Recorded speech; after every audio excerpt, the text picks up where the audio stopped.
Welcome to Acton Line, the podcast of the Acton Institute for the study of religion and liberty. I'm Caroline Roberts, producer and host. For over 2 years, the former Democratic presidential candidate Andrew Yang campaigned across the country, building a surprising coalition along the political spectrum. The main promise driving his campaign was his freedom dividend. The freedom dividend was a guaranteed income of $1,000 to every American, every month. This dividend is a form of universal basic income, an idea that's been around for centuries and one that's gaining in popularity, especially during the pandemic.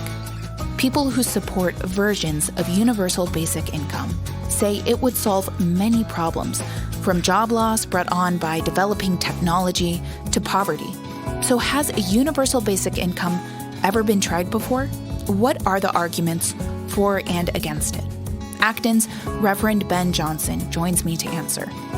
If you like this episode, don't forget to share Acton Line with a friend or family member and leave a like or comment wherever you're listening.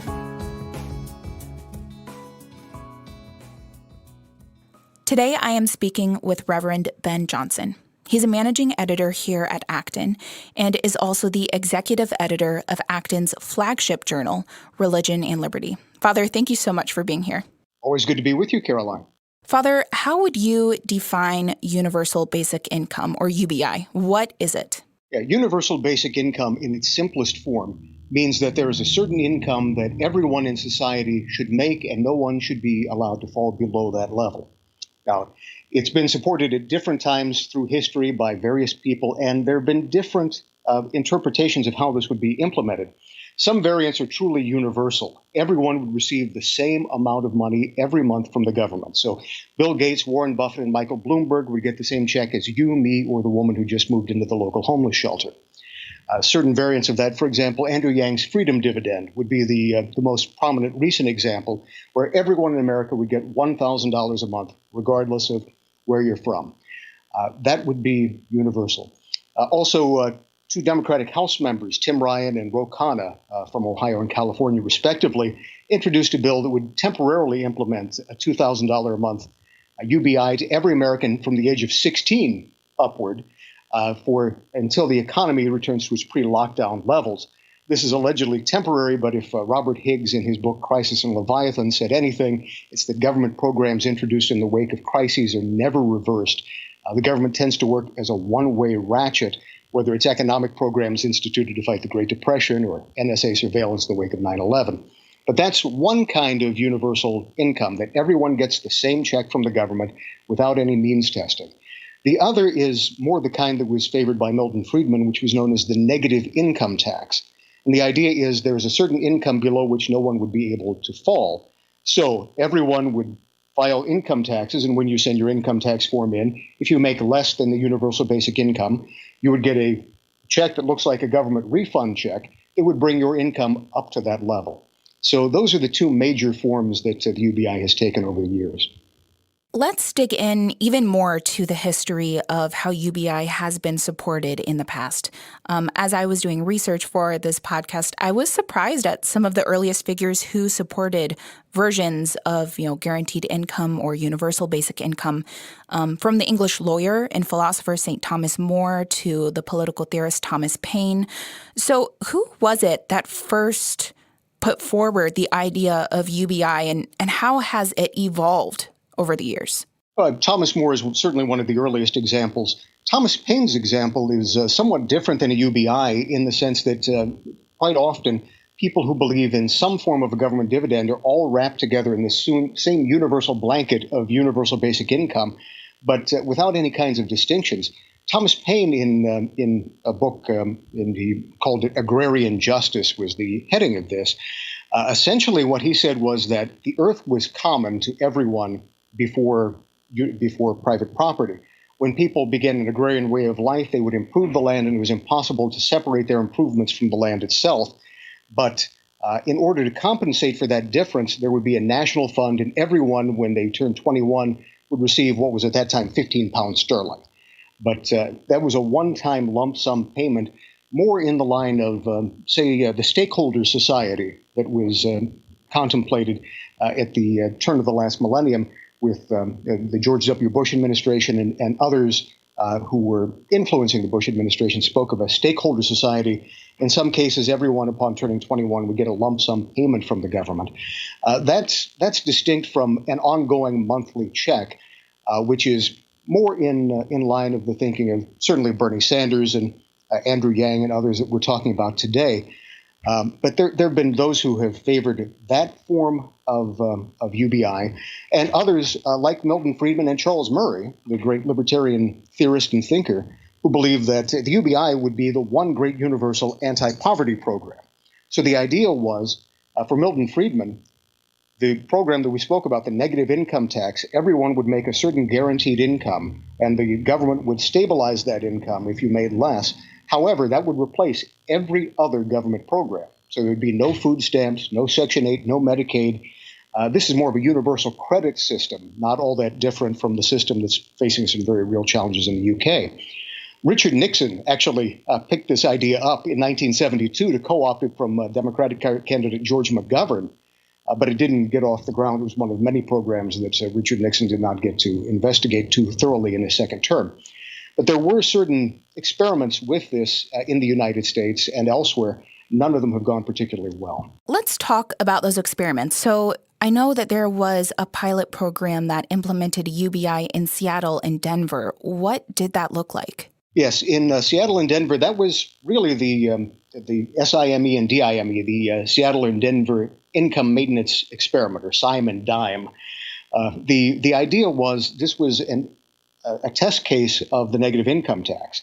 And so everyone would file, and then if you made less than a certain amount per household, the government would stabilize up to a certain amount, which was fairly generous for that time period. This was in the late 1960s through the 70s. Finally, the government report was written in 1983, so it took a very long time for this program to have a sort of a lumbering, lingering death. The Carter administration tried to keep the experiments alive, and then the Reagan administration finally brought it to a completion. And when we saw the government report, we found out why. The vast majority of people who received this did not increase their work amount. In fact, they decreased the amount of work that they performed. They decreased the number of hours that they worked, and they decreased the amount of earned income that they received. So to some extent, in some cases, up to 234 hours a year, taking an additional 5.5, 6 weeks off per year from work. People who did this could not be induced, despite the government's attempts to get them involved in additional training. There was often an argument that people work low-income jobs, but if they had the opportunity, they would improve themselves. They would take a college course or take some kind of training, get a better job, and therefore they'd have a better income. And they would introduce more tax activity, therefore the overall economy would get better. Or that people would take the time off, but they would volunteer more. They found that none of this actually came about.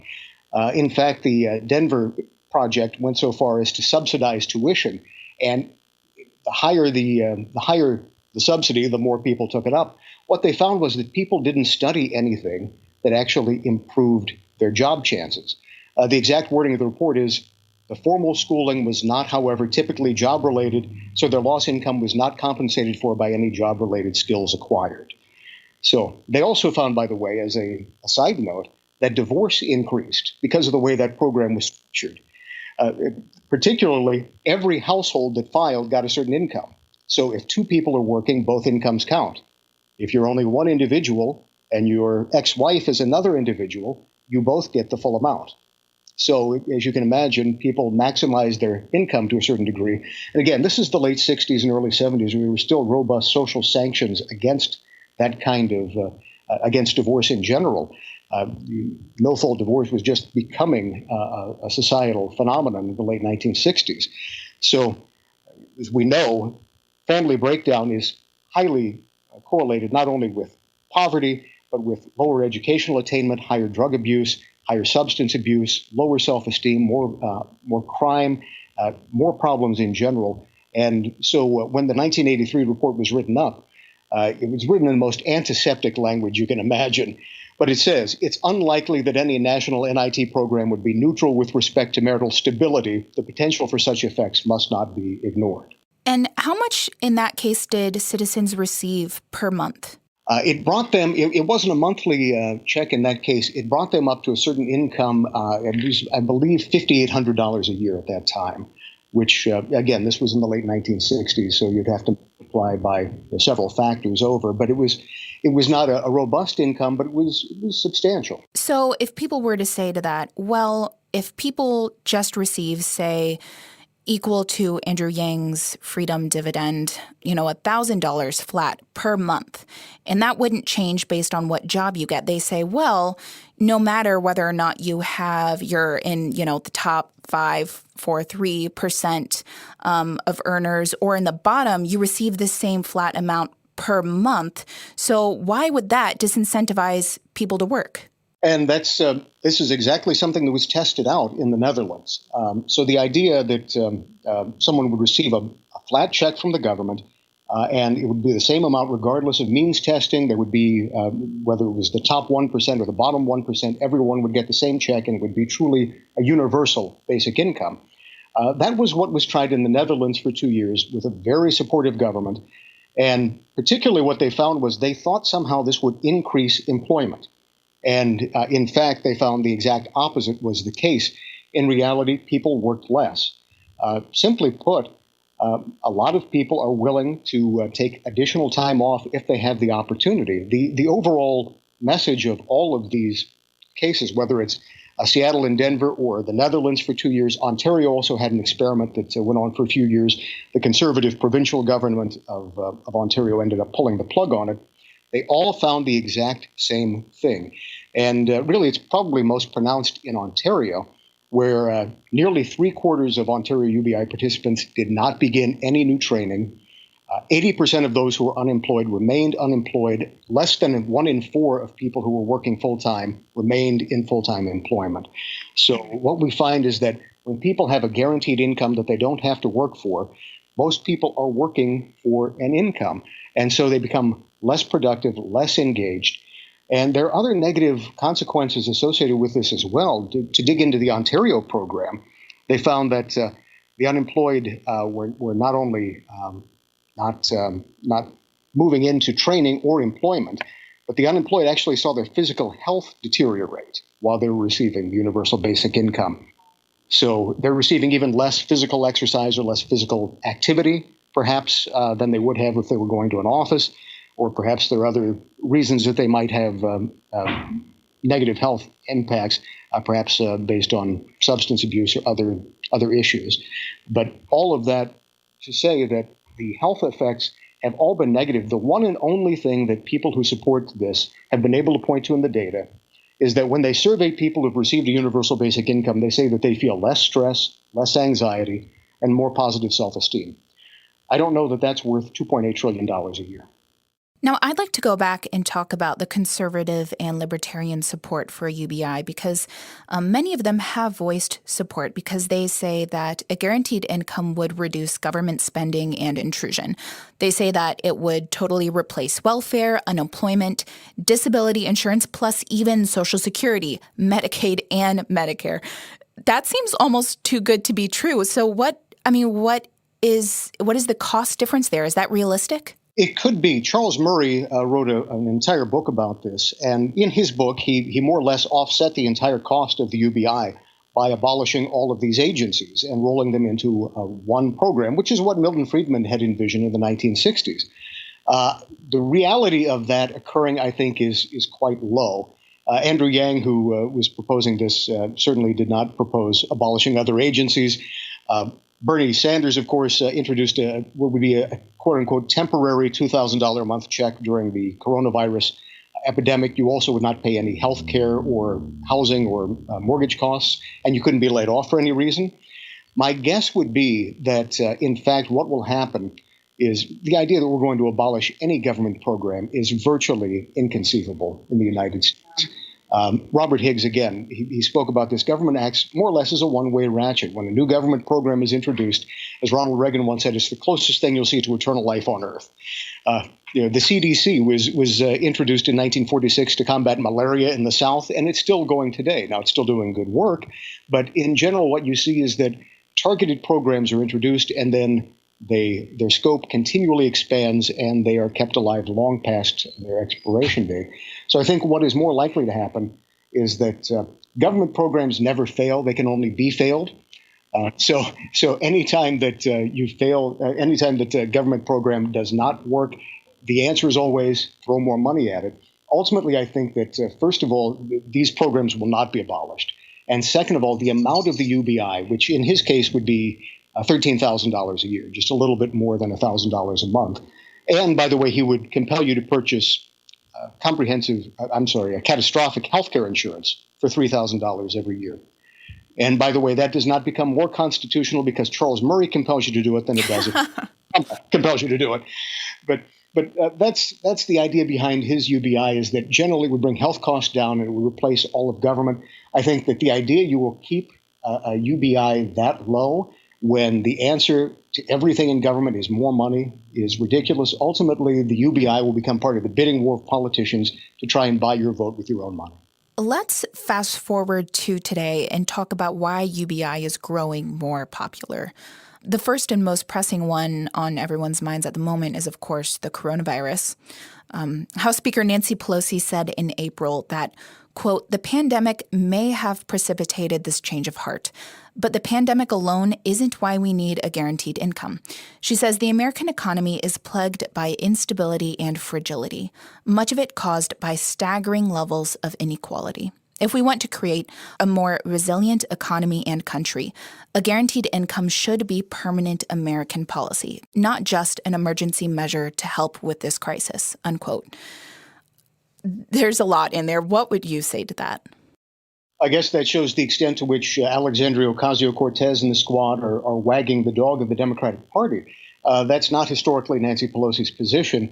She's very much progressive, but she's not generally been a socialist. So that says a lot just about the Democratic Party's inner politics. As to the prudential aspect of it, I think that it's quite negative. As you noted, during the coronavirus, the government has just sent out stimulus checks to everyone. And the government has done this at various times. The Ford administration did it. George W. Bush did it. And universally, they have not worked. They don't stimulate the economy because people realize this is a one-time check from the government. And so people sometimes save it, but it generally doesn't actually change anything. So there's no economic spike associated with it.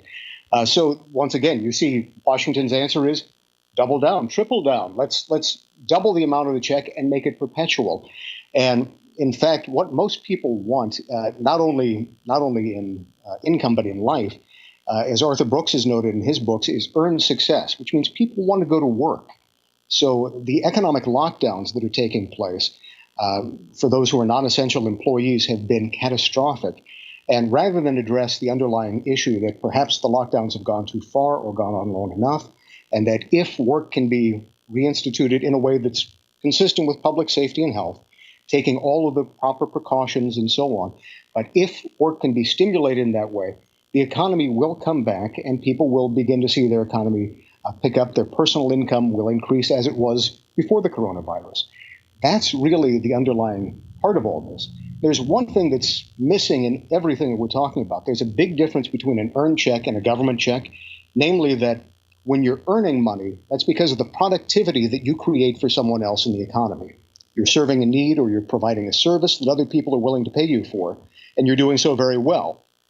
And something very real is being produced as a result of that. It could be a product or it could be a service, but something is real and tangible as a result of your activity. When the government writes you a check, there's nothing behind it except government fiat money. And there's no real productive sector of the economy. Everything that the government gives has to be taken out of the productive sector of the economy. So every dollar for dollar from the government is either being taxed or it's being borrowed into existence. And as a result, we end up either with massive debt or heavy taxation, which discourages economic activity and lowers your real earned income, or we have inflation that punishes savers. But that's really what happens when we supercharge government spending. And this program, even at the minimal level of $1,000 a month, is a $3 trillion program. It's as large as the entire federal budget multiple times over. I'd like to also address one of the reasons that's so often cited in support of UBI, and that's levels of income inequality. Often when I hear people cite this, it seems as if they're saying that income inequality is equal to poverty. And they also say that income inequality is growing at a rate that we've never seen before. So is that true? It's not true, just to be candid. There was a growth in the Gini coefficient, if you measure that, from the 1980s and 90s. But even people who've been outspoken about this, like a professor that I wrote an article about for the Power blog named Marx from Belgium, spelled like Karl Marx, but his first name is spelled IVE, spoke about the fact that the general income inequality fell throughout the 2000s because of the economic deflation that took place during that time. Anytime you have a war or anytime you have an economic downturn, then you have a collapsing of economic inequality. But inequality is not poverty. There's a massive difference between these two. You can have 100% equality in Burkina Faso and everyone will be poor. Or you can live in the United States where you have a Bill Gates and you have U.S. poverty, which is multiple worlds removed away from anything that you would see in a place like Sierra Leone. So American poverty is riches compared to most of the rest of the world. So there's no question about that. I think if people are concerned about economic inequality, frankly, a universal basic income would be the worst policy, or one of the worst, that they could implement, because it harms those it's intended to help. Let's keep in mind that a universal basic income begins the moment that you enter adulthood.